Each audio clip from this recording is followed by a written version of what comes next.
ഇതെല്ലാം കൂടി ചേരുമ്പോൾ UDF ഒരു ചരിത്ര വിജയം ഉണ്ടാകും എന്നുള്ള പൂർണ്ണ വിശ്വാസമാണ് എനിക്കുള്ളത്. ശബരിമല വിഷയം തന്നെയാണ് പ്രധാനമായും ചർച്ചയായത്. ശബരിമല ഒരു വലിയ വിഷയം തന്നെയാണ്.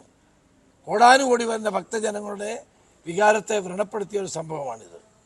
ഇനി നാളെ 10-ാം തീയതി ഞാൻ ഇത് സംബന്ധിച്ചുള്ള എനിക്ക് കിട്ടിയ വിവരങ്ങൾ SITക്ക് ഞാൻ നൽകുന്നതാണ്. നാളെ 11 മണിയോടുകൂടി എൻ്റെ കയ്യിലുള്ള എല്ലാ വിവരങ്ങളും ഞാൻ SITക്ക് നൽകും. അവരെന്നെ വിളിച്ചിരുന്നു, ഞാൻ നാളെ ചെല്ലാമെന്ന് പറഞ്ഞു. എൻ്റെ കയ്യിലുള്ള വിവരങ്ങൾ ഞാൻ കൈമാറും. ഇത് അന്തർദേശീയ തലത്തിലുള്ള ഒരു വലിയ കൊള്ളയാണ്.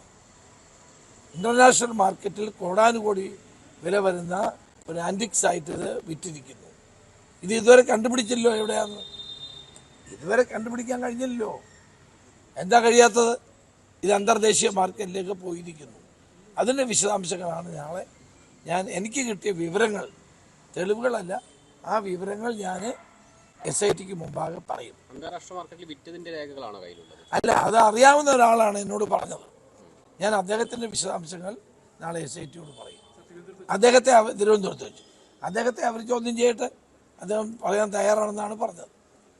കൂടുതൽ വിവരങ്ങൾ അദ്ദേഹത്തിൻ്റെ കയ്യിലാണ്, എൻ്റെ കയ്യിലല്ല. പക്ഷെ എന്നോട് വന്ന് പറഞ്ഞത് അദ്ദേഹമായതുകൊണ്ട് അദ്ദേഹത്തിൻ്റെ പേര് നാളെ ഞാൻ വെളിപ്പെടുത്തും. അദ്ദേഹത്തിന് പോലീസ് സംരക്ഷണം കൊടുക്കണം. അദ്ദേഹത്തിന് ഭയമുണ്ട്. സംരക്ഷണം കൊടുത്താൽ അദ്ദേഹം കൂടുതൽ കാര്യങ്ങൾ പറയും എന്നാണ് എനിക്ക് മനസ്സിലാക്കാൻ. മന്ത്രിതലത്തിൽ എന്തെങ്കിലും ബന്ധങ്ങളുണ്ടോ? ഞാൻ പറഞ്ഞല്ലോ, മന്ത്രി അറിയാതെ ഇതൊന്നും നടക്കില്ല. അത് അന്വേഷണത്തിലൂടെ പുറത്തു വരും. മന്ത്രിമാരെ സംരക്ഷിക്കാൻ മുഖ്യമന്ത്രി ഇപ്പോൾ ശ്രമിക്കുകയാണ്. ശബരിമലയിൽ കൊള്ള നടന്ന യഥാർത്ഥ കള്ളന്മാർ രക്ഷപ്പെടാൻ പാടില്ല. അതുകൊണ്ട് മന്ത്രിമാരടക്കമുള്ളവരുടെ പേരിൽ നടപടി ഉണ്ടാകണം, അറസ്റ്റ് ഉണ്ടാകണം, യഥാർത്ഥ വസ്തുതകൾ ജനങ്ങളുടെ മുമ്പിൽ കൊണ്ടുവരണം. അത്തരം വിവരങ്ങൾ പങ്കുവച്ച ആൾ അത്തരം സൂചനകൾ എന്തെങ്കിലും നൽകുന്നുണ്ടോ? ആ വിവരങ്ങളൊക്കെ നാളെ ഞാൻ പറയും. എൻ്റെ കയ്യിൽ കിട്ടിയ വിവരങ്ങളൊക്കെ നാളെ SITയുടെ മുമ്പിൽ. അതെല്ലാം അദ്ദേഹം പറയുന്നുണ്ട്. പറയുന്ന കാര്യങ്ങൾ അദ്ദേഹം പറയട്ടെ. എൻ്റെ കയ്യിലില്ല, എൻ്റെ കയ്യിൽ തെളിവുമില്ല. അദ്ദേഹത്തിന് പല കാര്യങ്ങളും അദ്ദേഹത്തിന് അറിയാം. ഞാൻ പറയും, നിങ്ങൾ അറിയാവുന്ന കാര്യം ഭയപ്പെടണ്ട, SITയുടെ മുമ്പിൽ പറഞ്ഞോളൂ. അദ്ദേഹം പറയുമായിരിക്കും. അദ്ദേഹം ഒരു വ്യവസായിയാണ്. ഇതറിയാവുന്ന ഒരാൾ അല്ല. ഞാൻ നാളെ SITയെ കണ്ട് ഞാൻ ഈ വിവരങ്ങൾ പറയാനുള്ള. പിന്നെ അവർ അദ്ദേഹത്തെ വിളിക്കണമെങ്കിൽ വിളിക്കട്ടെ. ഒരു സംശയവും വേണ്ട.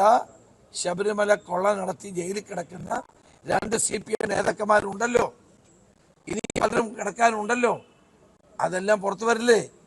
അത് ഭക്തജനങ്ങളുടെ ഹൃദയവേദന ഉണ്ടാക്കിയ സംഭവമല്ലേ?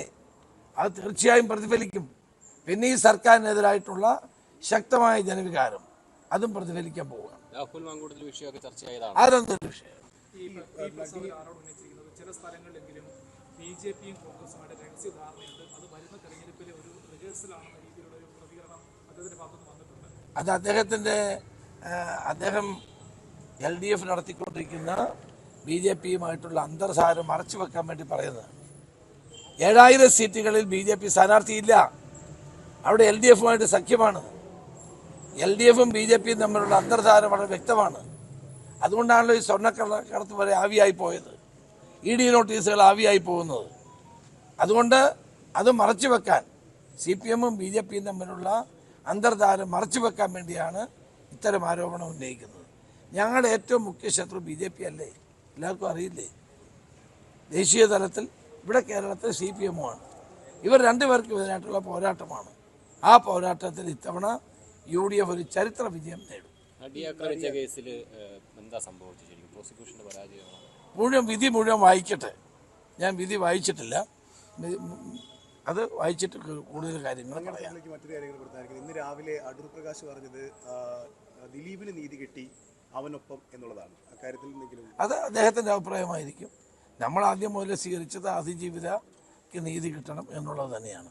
ഇപ്പം 5-6 പേരെ പ്രതികളായി അവരെ ശിക്ഷിക്കാൻ പോവല്ലേ, പ്രതികളാക്കി അവരെ ശിക്ഷിക്കാൻ പോവല്ലേ. പിന്നെ അതിൻ്റെ മുഴുവൻ ജഡ്ജ്മെൻറ്റ് വായിക്കാതെ നമുക്കൊരു നിഗമനത്തിലെത്താൻ കഴിയില്ല. നിങ്ങൾക്കും എത്താൻ കഴിയില്ല, എനിക്കും എത്താൻ കഴിയില്ല. ഏതായാലും ഇത്തരം സംഭവങ്ങൾ കേരളത്തിൽ സ്ത്രീകൾക്കെതിരെ നടക്കുന്ന അതിക്രമങ്ങൾ ഉണ്ടാകാൻ പാടില്ല. അങ്ങനെ ഉണ്ടാകുന്നതിന് തടയാൻ കഴിയുന്ന ഒരു നടപടിയായി ഇത് മാറും എന്നാണ് എൻ്റെ വിശ്വാസം. ഒരു പ്രമുഖ നടി ആക്രമിക്കപ്പെടുന്ന ഒരു സംഭവത്തിൽ ഒരു ഗൂഢാലോചന നടന്നിട്ടില്ല എന്ന് പറയാനാകുമോ? കാരണം പൾസർ സുനിക്ക് ഡയറക്റ്റ് ഇവരുമായുള്ള പ്രശ്നങ്ങളില്ല. അല്ല, ഏതാനും ജഡ്ജ്മെന്റ് വായിച്ചിട്ട് കൂടുതൽ കാര്യങ്ങൾ പറയാം. അതിജീവിതയ്ക്കൊപ്പമാണോ വേട്ടക്കാരനൊപ്പമാണോ കോൺഗ്രസ്? അതിന് ഞങ്ങളിത് വേട്ടക്കാരനൊപ്പം നിൽക്കേണ്ട കാര്യം, അടൂർ പ്രകാശ് ഞങ്ങൾ പൾസർ സുനിയായിട്ട് ഞങ്ങൾക്ക് എന്ത് കാര്യം?